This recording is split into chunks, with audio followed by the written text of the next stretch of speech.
Здравствуйте, уважаемые участники круглого стола. Я так понимаю, да, потише сделай. Я так понимаю, что цель моего выступления – это начать диалог, обозначить самые важные вопросы и перейти в дальнейшем к обсуждению. Но прежде всего я хочу с самого начала сказать, что я не фанатик нынешней Конституции, она была написана в спешке. Были хорошие моменты, были отрицательные моменты. И это очевидно, и это все признают. Но единственное, что хорошее в этой Конституции, которое невозможно было отрицать, это то, что сохранить конституционную стабильность в течение 10 лет и не вносить в него дополнения и изменения. Сейчас что мы видим? Сейчас что мы видим?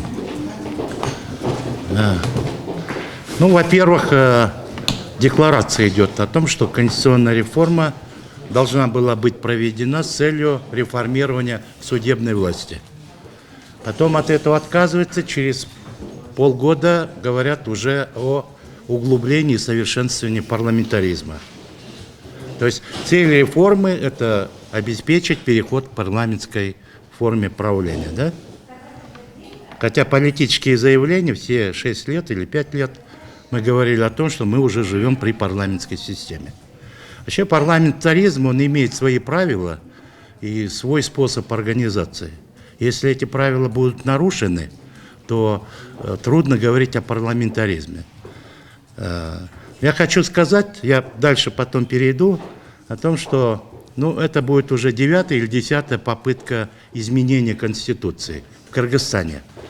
Это, конечно, не очень-то много за 25 лет, потому что есть опыт Аргентины, там, Бразилии, Чили и других латиноамериканских стран, которые меняли свою Конституцию по 180 и 200 раз.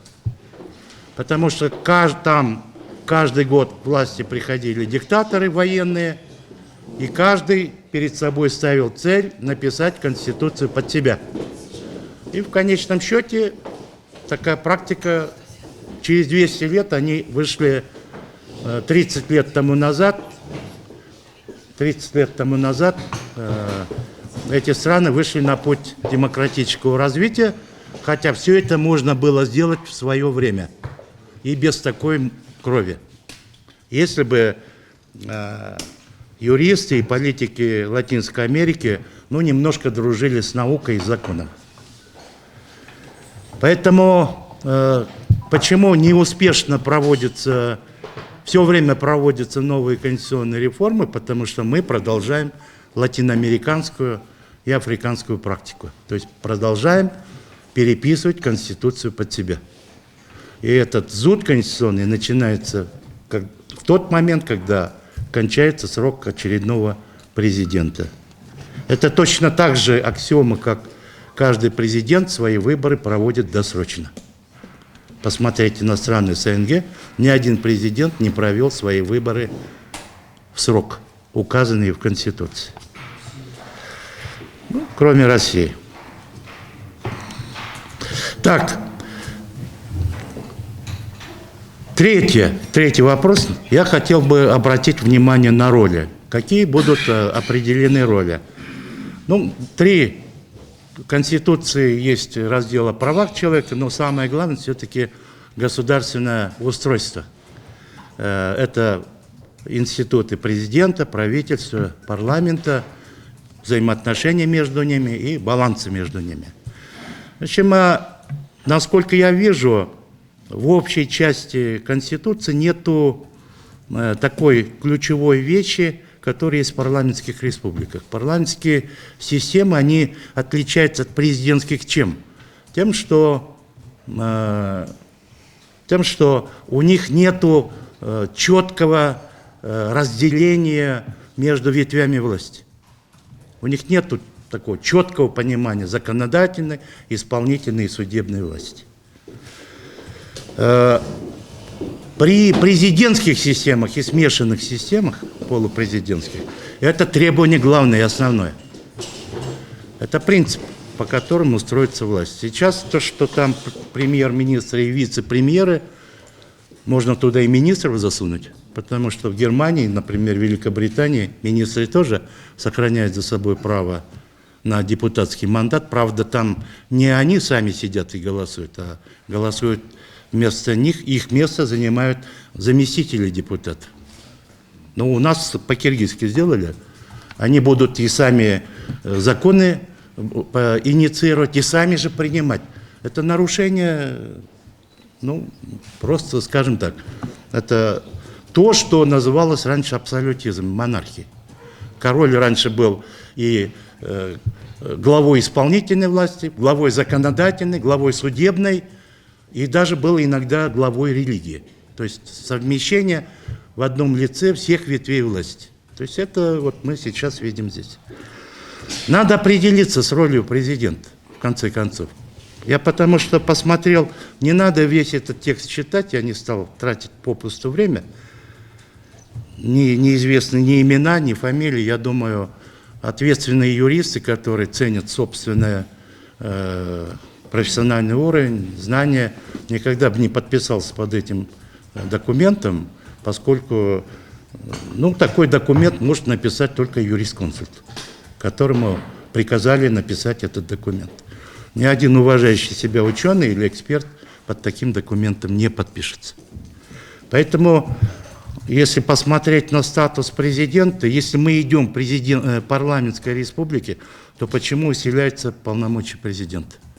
Почему он становится еще и стоит над судебной системой? Может давать заключение на решение Конституционной палаты. Такого вообще даже в африканских странах не придумали. Что это такое? Поэтому надо четко определиться с ролью президента. Кто он?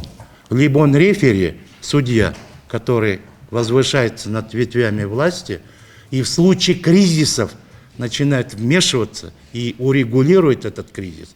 Либо он правитель. В президентских системах президент – это правитель. В Америке президент, он глава правительства и глава государства. В полупрезидентских системах он тоже правителем остается, но немножко там ситуация связана, имеет он большинство в парламенте или нет. Но все равно он правитель. В парламентской системе главная фигура, фигурант – это правительство. Правительство. И мне абсолютно непонятно предложение, зачем при распаде коалиции, например, смещать спикера и заново его избирать. Это только может быть в Кыргызстане, где люди не понимают, что у спикера нету никакой власти. Я сам спикером был. У спикера есть церемониальная власть. Ленточки резать там, речи говорить какие-то. Он, Адахам Кимсанбаевич, попытался там что-то, власть применить, его тут же скинули. Спикер – это должен быть человек, который умеет организовывать собрание, чтобы никто не пропускал, и так далее, и так далее, и так далее. Это менеджер своего рода. Поэтому все время зацикливаться и тратить недели на выборы нового спикера при распаде коалиции, это, по-моему, у нас уже 27 премьеров есть. Ну что, вы хотите, чтобы еще и спикеров было 38 человек? Рамзан Кадыров сказал одну интересную, но правильную вещь. Он сказал, есть должности почетные, но не важные. Поэтому я хожу только к Путину, а не председателю Госдумы или премьер-министру. Вот такая же ситуация и в Кыргызстане. Поэтому, коль речь идет о переходе к парламентаризму, то должна быть значительно усилена роль правительства и Джоорку Кенеш, спикер, оставьте в покое. В Швеции спикером становится представитель оппозиции. Эту должность дают, эту кость дают, чтобы она не вела себя деструктивно, потому что от нее ничего не зависит. Ничего не зависит. Но я хочу обратить внимание. Здесь возникает вопрос, я понимаю, но поскольку наши политики юриспруденции не весьма не сильны и не знают, как решить проблему верховного главнокомандующего. И поэтому они все время главе государства отдают всех силовиков. И в нашей Конституции. А это очень эффективная функция. У президента отдайте ему силовиков, и в силу еще и стабильности своей должности, он избирается на 6 лет, он не меняется каждый год, в зависимости от раскладов сил в парламенте. И в этом его сила даже. Даже если у него не будет полномочий, он будет самой стабильной фигурой. Хотите снизить полномочия президента, отберите у него аппарат. И пусть его обслужит аппарат правительства. И там пусть у него будет небольшая канцелярия, которая будет заниматься его протоколом. И все, мы достигнем того, чего хотим. Парламентской республики. Где главное лицо – премьер-министр. Вот по вопросу о вооруженных силах. Как решается проблема верховного главнокомандующего или в парламентских республиках? В случае войны, эта функция нужна в случае войны, а не повседневной мирной жизни. Для этого достаточно министра обороны. Да? В этом случае войны премьер-министр занимает должность министра обороны, и таким образом функция верховного главнокомандования переходит к нему.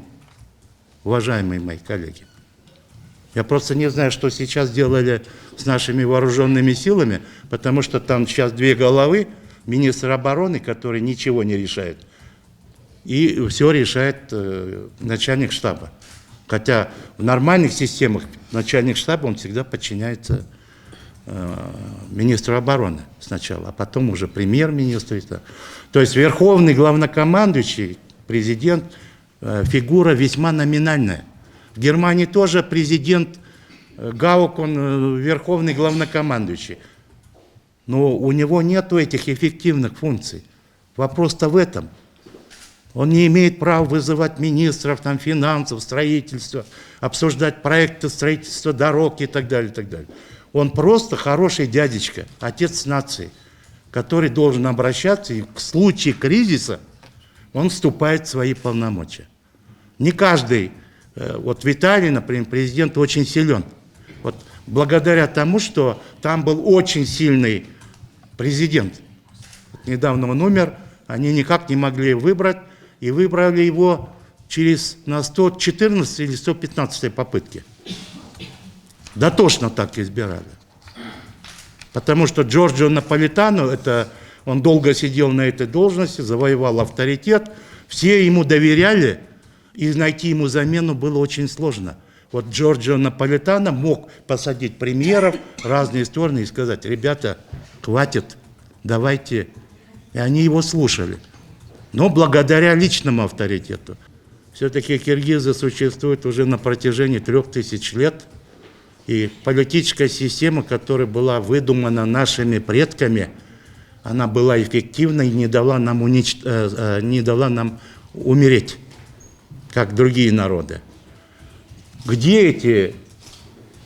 Вот что-то там есть такое, сакральные цены, которые мы должны взять и имплементировать в современную Конституцию. А это означает о том, что работа над Конституцией – это не продукт 1 дня, или 3 дней, 2 месяцев. или 2 месяцев. Вот чтобы сохранить верность и преданность Конституции нынешней, вот все-таки может быть, вот сегодняшний день я предлагаю другое альтернативное предложение. Надо Конституцию менять, но надо менять ее с умом. И не переписывать ее под конкретного или уходящего политика, а писать ее с думой о будущем кыргызского народа. С тем, чтобы он в дальнейшем процветал. Для этого создать рабочую группу, которая должна начать работу и к 2020 году представить проект Конституции, который бы учитывал наши национальные особенности. Может быть, они нужны, национальная культура нужна как фундамент. Я просто смотрю на опыт успешных стран, Успешную модернизацию в азиатских странах начали японцы, которые взяли свою культуру в качестве фундамента базы, а демократию и западные ценности стали рассматривать в качестве важного ресурса для развития. И они смогли синтезировать эти две вещи. И получилась современная Япония. И те страны, которые пошли по примеру Японии, Южная Корея, там, Малайзия и так далее, они достигли больших успехов. Потому что в чем урок этого опыта? Потому что японцы переходили к современному обществу тоже от аграрного. Кыргызстан сейчас это аграрное сельскохозяйственное общество. И нам нужен такой опыт, не переход от постиндустриального или индустриального этапа развития, как это сделала Великобритания, Германия или Соединенные Штаты Америки. Нам нужен опыт перехода от аграрного общества. И последнее, что я хочу сказать, вот в Америке есть хорошая практика. Каждый законопроект, который вносится, принимается или отвергается, носит персональное имя. Закон Веника. Джексон Веник. Все знают, кто это придумал и с кого есть спрос. Наши все законопроекты безымянные, а значит безответственные. Если законопроект позорный, то позор должен лечь на весь его имя и его фамилию, и его род. Поэтому, я думаю, нужно озвучить имена этих авторов чудовищных поправок, которые вопреки мировой практике могут нас столкнуть на очень опасный путь.